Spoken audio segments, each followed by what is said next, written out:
Hello students, आज का जो चैप्टर है, आज का जो मेन सब्जेक्ट है, टॉपिक है, वो है अनएम्प्लॉयमेंट।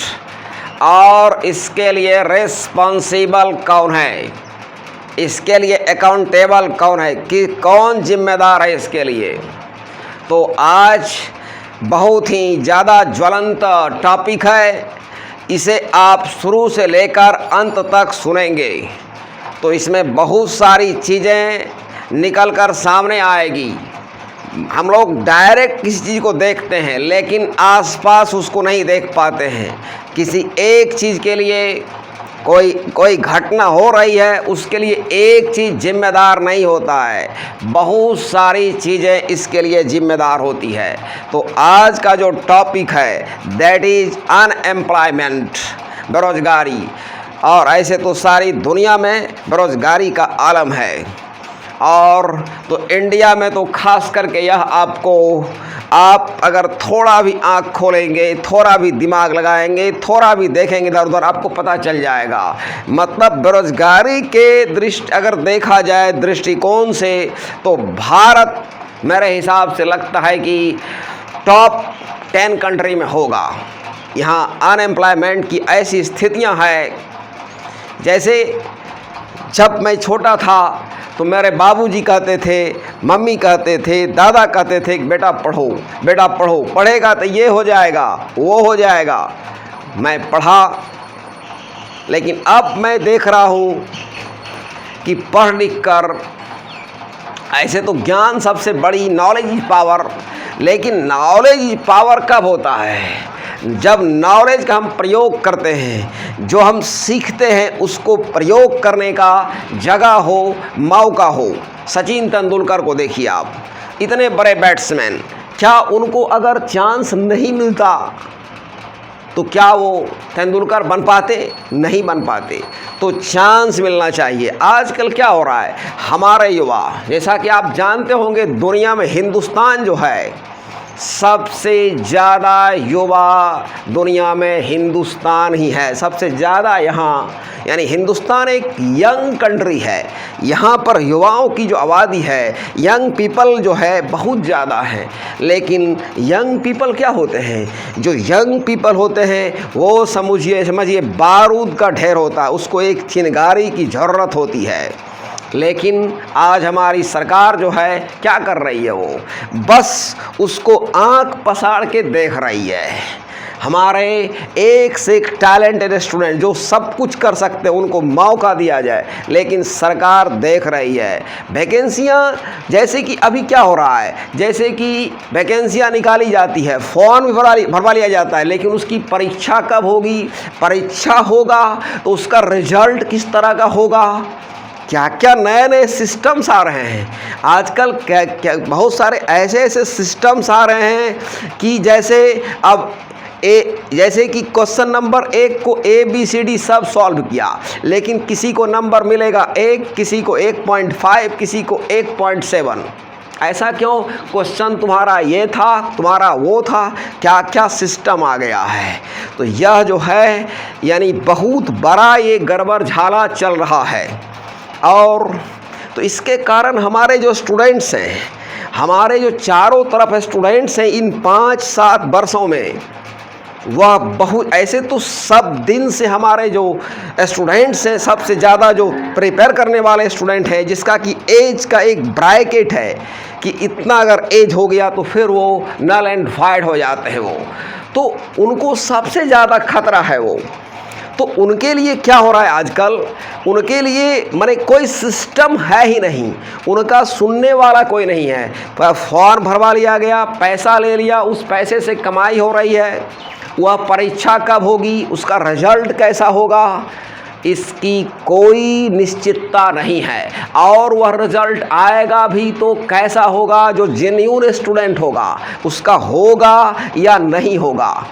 यहाँ मैं बहुत सारे जगह देखता क्या हूँ कि जो दिन रात मेहनत कर रहा है, दिन रात मेहनत कर रहा है, उसके रिजल्ट्स नहीं आते हैं। और जो दिन भर एकदम घूमता है, पबजी खेल रहा है, गेम खेल रहा है, उसके रिजल्ट हो जाते हैं।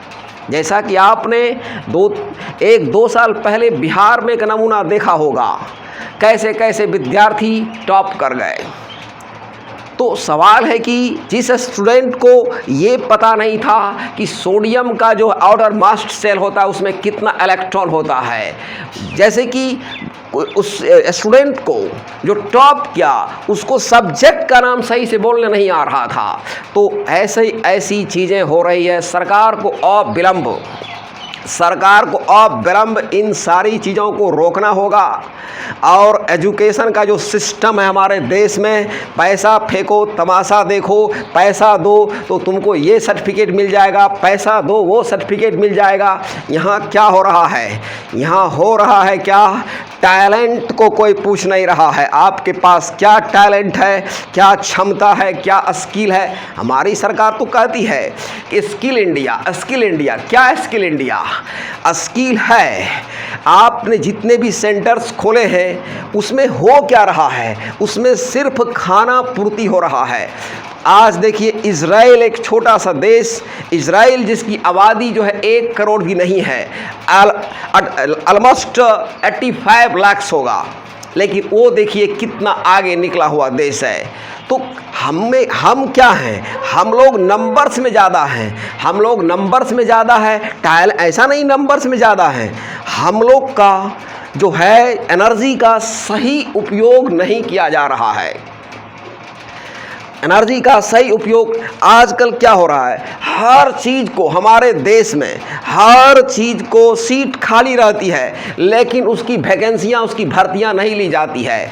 10 कर्मचारी जहाँ काम करना चाहिए वहाँ 1 कर्मचारी जो है काम करता है। 9 सीट खाली रहती है, उसको जैसे तैसे काम करवाया जाता है। एक स्कूल में अगर 30 टीचर चाहिए वहाँ पर 6 टीचर काम कर रहे हैं, 24 टीचर का सीट खाली है, वो जैसे तैसे काम चल रहा है। तो कहने का मतलब हर चीज़ को इलेक्शन से जोड़ दिया गया है।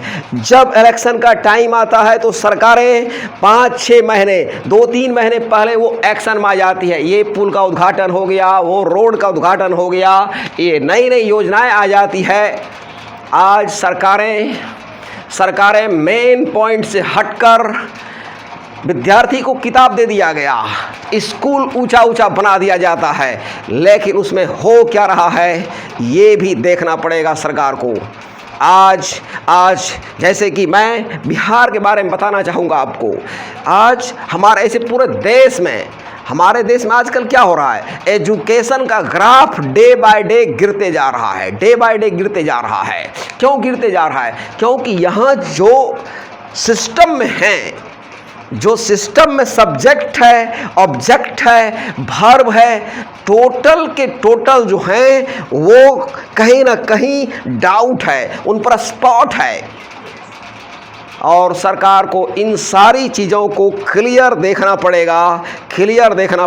नहीं तो अगर हमारे जीवन से इस एजुकेशन को हटा दिया जाए तो फिर हम वहीं पहुंच जाएंगे जहां पर 10-20 हज़ार साल पहले थे। आज हम कपड़ा पहनते हैं, आज हम जो है मोटरसाइकिल चलाते हैं, हवाई जहाज़ में चलते हैं। इसका कारण कौन है? इसका मेन कारण है एजुकेशन, शिक्षा, ज्ञान, स्किल। तो सरकार को इन सारी चीज़ों पर ध्यान देना पड़ेगा। और देखिए बेरोज़गारी का दूसरा टर्म ये भी है। आजकल देखिए, मैंने कहा शुरू में ही कि एक फैक्टर जिम्मेदार नहीं होता है किसी टॉपिक के लिए, एक चीज़ जिम्मेदार नहीं होता है। अब जैसे देखिए आजकल हो क्या रहा है, हमारे देश में एक चीज़ है कि गेम बहुत खेला जा रहा है।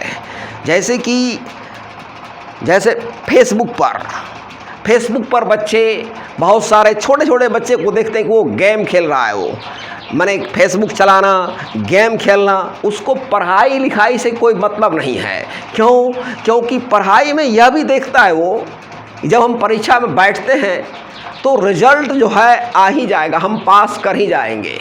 यानी आजकल पास करने का कोई टेंशन नहीं रहा, हमको पास हो जाना है। लेकिन आजकल मैं बोला ना, ज़्यादा क्या हो रहा है, आपको सिर्फ कागज़ दिया जा रहा है, सामने लक्ष्य नहीं है, सामने लक्ष्य नहीं है। जैसे कि आपको मैं बताऊंगा महाभारत का एक कॉन्टेक्स्ट, उसमें क्या होता है, जब भी अर्जुन पितामह भीष्म से मिलते हैं तो क्या कहते हैं, विजयी भव, विजयी भव, win the race, win the race, win the battle.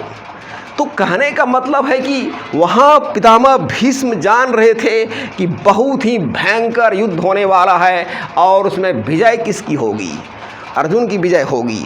तो यहाँ मैं भी आशीर्वाद, हर टीचर, हर माँ बाप आशीर्वाद देते हैं अपने बच्चे को, जाओ बेटा, go ahead, win the race.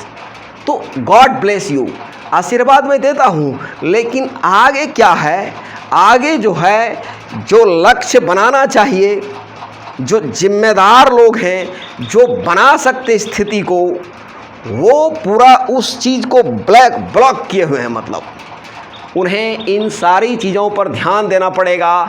और एक लड़के का जो है जीवन, जैसे क्या होता है, एक जैसे स्टूडेंट वो जैसे 20 साल का हो गया या 22 साल का हो गया, वह सही से सो नहीं पाता है कि वैकेंसियाँ कब आएगी, कब मेरा ज्वाइनिंग होगा। तो इस तरह से सरकार को एक सिस्टम बनाना पड़ेगा और एक इंटरवल पर हर साल, हर 6 महीने पर उनको वैकेंसियाँ देनी पड़ेगी। और ऐसा नहीं वैकेंसियाँ नहीं है, वैकेंसियाँ हैं, बस वो क्या करते हैं, हमारे देश में 5 साल में इलेक्शंस का सिस्टम है जनरली, तो उस चीज़ से इसको ऐड कर दिया जाता है। अब लड़के भी सोचते हैं कि 5 साल होगा तब वैकेंसियाँ आएगी, 5 साल होगा तो फिर परीक्षा होगा, फिर 5 साल होगा तो रिजल्ट आएगा। इस तरह से ये चीज़ें बहुत ख़राब है। इलेक्शन से, अब परीक्षा है, इलेक्शन का टाइम आएगा तो रिजल्ट अच्छा हो जाएगा, सरकारें अगर आ गई तो रिजल्ट थोड़ा सा प्रभावित हो जाएगा। तो कहने का मतलब है सरकार को इलेक्शन से जोड़कर ये बेरोजगारी को नहीं देखना चाहिए। सरकार को बेरोजगारी को, यहाँ क्या है कि बहुत ही टैलेंटेड स्टूडेंट जो है, जो कि अगर पढ़ा दे किसी को, वह लड़का बड़ा वैज्ञानिक बन सकता है, बड़ा डॉक्टर बन सकता है। लेकिन यहाँ क्या है, उसके लिए रोज़गार क्या मिलता है, उसके लिए रोज़गार है मट्टी ढोबो। यहाँ सबसे बड़ा रोज़गार क्या है, सरकार ने टेंडर ले लिया है रोज़गार देने का, वो मिट्टी ढोना है, पौधा लगाना है। जैसे सवाल है, जो जिस कैटेगरी का है, क्या कहते हैं कि एग्जाम्पल आया था, पकौड़े तलने वाला आया था। ठीक है, पकौड़े तलना, ऐसे काम कोई छोटा बड़ा नहीं होता है, नथिंग इज बिगर और स्मॉलर, कुछ चीज़ जो है छोटा बड़ा नहीं होती है। काम हमें हर टाइप के काम करने चाहिए और हर काम में श्रद्धा होनी चाहिए। लेकिन सवाल क्या है, जो जिस चीज़ को डिजर्व करेगा, जो जिस लायक रहेगा, वही काम न करेगा। तो मैं जो भी सरकारें हैं, चाहे वो राज्य की सरकारें हों या केंद्र की सरकारें हों, जो भी हों, मैं उनसे रिक्वेस्ट करना चाहूँगा कि हमारे युवा जो हैं, हमारा देश जो है, हमारे देश के युवा आज बहुत ही निराशाजनक दृष्टि से इस चीज़ को देख रहे हैं। वो बैठ के देख रहे हैं कि कौन सरकारें मेरे लिए क्या क्या कर रही हैं, कौन क्या कर रहा है मेरे लिए। और यह एक डेमोक्रेटिक कंट्री है, यहाँ हर 5 इयर्स में, जैसे कि ये जो है सर्टेन है कि इलेक्शंस होते रहते हैं। तो याद रखें, कोई भी सरकारें, अगर आप युवा को कोऑपरेट नहीं करेंगे तो आपका भी अच्छा नहीं होगा। आप जिस लगन से, जिस एनर्जी से आप अपने इलेक्शन की तैयारी करते हैं, अगर उसका 5% अगर दिमाग लगा देंगे तो इस देश में बेरोजगारी नहीं रहेगी। और बेरोजगारी के फैक्टर और हैं, देखिए क्या आप जानते होंगे, जब एक उंगलियां आप किसी दूसरे की तरफ उठाते हैं तो 4 उंगलियां आपकी तरफ, 4 fingers indicating towards you. If you pointed one finger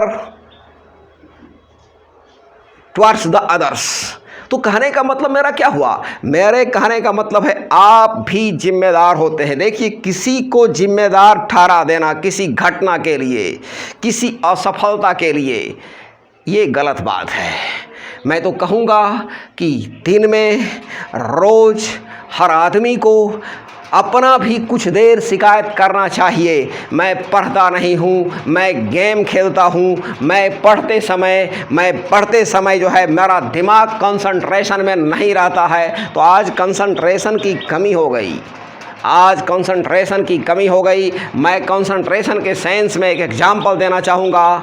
आप मान लीजिए एक कागज़ का टुकड़ा है और मैग्नीफाइंग ग्लास को जैसे अगर आप एक मैग्नीफाइंग ग्लास को क्या कहते हैं कॉन्वेक्स लेंस को, अगर कॉन्वेक्स लेंस को उत्तल लेंस को उसके ऊपर रखते हैं और आप उसको चलाते रहते हैं, राइट, तो क्या एक कागज़ का टुकड़ा जलेगा? नहीं जलेगा। लेकिन जब आप उत्तल लेंस को जब पेपर के टुकड़े के ऊपर कंसंट्रेट कर देते हैं, तब आप क्या देखते हैं? तब वह जलने लगती है। तो कहने का मतलब है कि आजकल हमारे में क्या है, कंसंट्रेशन की कमी हो गई है। इतनी टेक्नोलॉजी आ गए हैं, इतने ऐप्स आ गए हैं, इतनी सुविधाएं आ गई कि हमारा पढ़ाई से दूर दूर तक नाता टूट गया। तो इसके लिए हम लोग भी कहीं ना कहीं जिम्मेदार हैं। आज स्टूडेंट में जमकर बैठ के पढ़ने की आदत नहीं रही। आज स्टूडेंट में आ गया ये गुण आ गया, हाई बोस्ट लिटिल रोस्ट, ऊपर से फीट फाट, अंदर से जो है मकामा घाट। कहने का मतलब है कि हमें अंदर से फिट रहना चाहिए, अंदर से हिट रहना चाहिए। बाहर चाहे कुछ भी दिखे। तो सवाल है, कालिदास देखिए देखने में काला थे, लेकिन वो अंदर से सुपर हिट थे। तो जैसे आपको इंग्लैंड के एक वैज्ञानिक हॉकिंग क्या थे, वे व्हील चेयर पर चलते थे, लेकिन व्हील चेयर पर बैठे बैठे वो पूरे ब्रह्मांड की घटनाओं को देखते थे।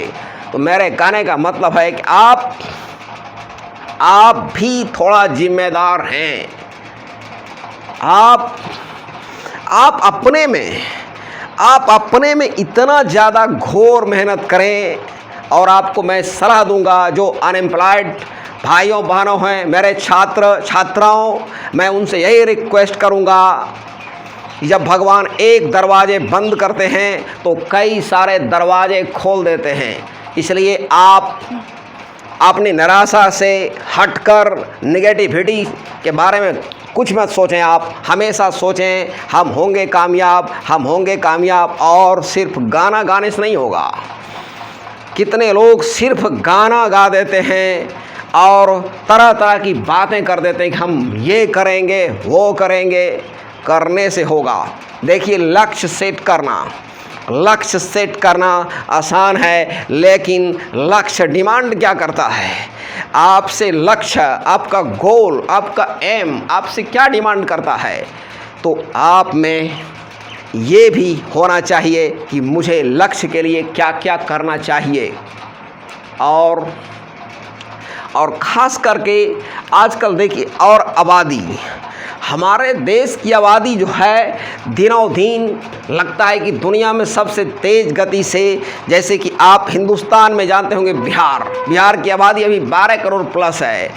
तो इंडिया में बिहार की आबादी सबसे तेज़ गति से बढ़ने वाला स्टेट है। तो सवाल है, दुनिया में हम कुछ दिनों में अगर ये रेस रहा आबादी बढ़ने की, तो दुनिया में हम चाइना को पीछा करके 1 नंबर पर चले जाएंगे। तो जनसंख्या जो है, यह विशाल जनसंख्या, यह भी कहीं ना कहीं जिम्मेदार है। इसलिए हमें इस आबादी को भी कंट्रोल करना होगा। जैसा कि आप जानते होंगे 3 करोड़ आबादी है नेपाल की, और इतने लोग लगभग हमारे देश में ट्रेन से सफ़र करते हैं। अभी तो ऐसे कोरोना काल चल रहा है, लेकिन जब सामान्य स्थितियां रहती है तो हमारे देश में इतने लोग ट्रेन में सफ़र करते हैं। तो कहने का मतलब है कि हमें जो है पॉपुलेशन और आबादी का बढ़ना यह बेरोजगारी का भी सिंबल है, अशिक्षा का भी सिंबल है। और सबसे बड़ा, मैं पढ़ा था मैं पढ़ा था ज्योग्राफी में 8वां या 9वां क्लास में कि जो मानव होता है वो सबसे बड़ा संसाधन होता है वो। लेकिन आज मैं देख रहा हूँ कि मानव जो सबसे बड़ा संसाधन है, मानव से बड़ा इस ब्रह्मांड में कोई नहीं है।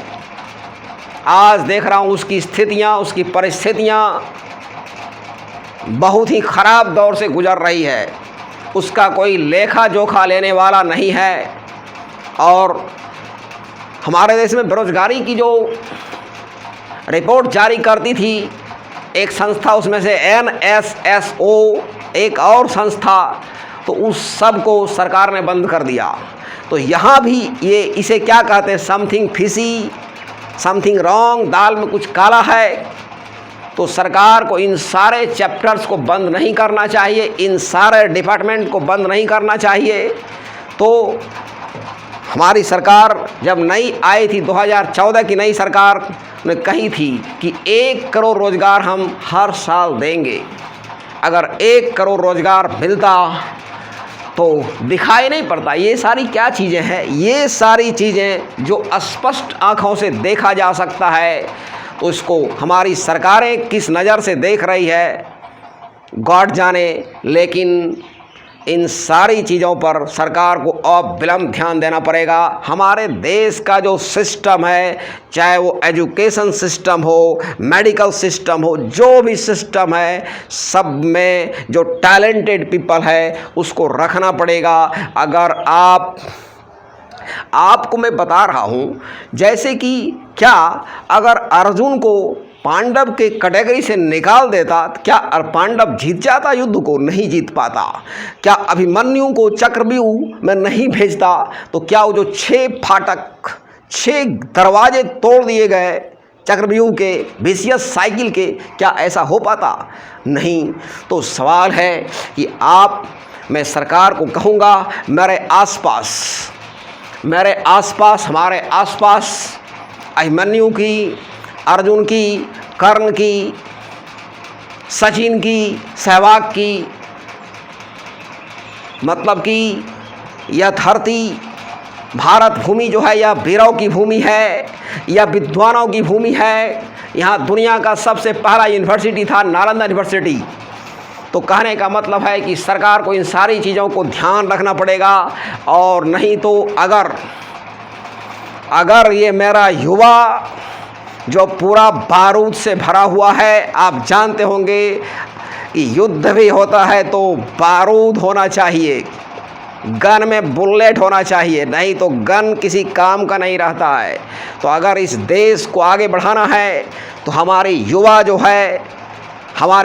जो है जिसमें पूरा बारूद भरा हुआ है, उसे अति शीघ्र सरकार को रोज़गार देने का प्लान करना चाहिए और उसके एक शेड्यूल फिक्स करने चाहिए कि इतने टाइम में परीक्षा हो जाएंगे, इतने टाइम में वैकेंसी आएंगे और आना चाहिए। तो इन सारी चीज़ों को सरकार को एकदम ध्यान रखना चाहिए। इसका कोई देखिए मैट्रिक का पता रहता है कि इतना ही महीना में परीक्षा होगा, वो महीना में रिजल्ट आ जाएगा। इंटर का भी फिक्स रहता है, लेकिन जो आगे जो देखिए मेन टाइम पर जब इंटरमीडिएट छात्र कर लेता है तो फिर उसको लक्ष्य दिखाई नहीं पड़ता है कि किधर जाए। वहाँ के बाद वो यानी जब कोई विद्यार्थी, देखिए कितना ये अभागा चीज़ है, जब कोई विद्यार्थी कंप्लीट अपना स्टडी का स्ट्रक्चर कर लेता है तो वो कोर्स पूरा कर लेता है, तो वो उसके बाद पाता है कि मैं एक ऐसी सेंटर पर खड़ा हूँ, एक ऐसे पॉइंट पर खड़ा हूँ जहाँ से मुझे रास्ते बहुत सारे दिखते हैं, लेकिन मुझे किस रास्ते पर जाना है वहाँ पर प्रॉब्लम हो जाता है। तो इसके लिए हम सभी देशवासियों को, सरकारों को, चाहे सेंट्रल हो या स्टेट गवर्नमेंट हो, सबको मिलकर उसके लिए एक निश्चित लक्ष्य का निर्धारण करना चाहिए। तो मैं सरकार से यही निवेदन करना चाहूँगा कि आप अपने युवा पीढ़ी को बचा लीजिए। और जैसे कि किसी कारणवश, ऐसे तो जो समय होता है, समय जो होता है वह धन से भी ज़्यादा पावरफुल होता है। गया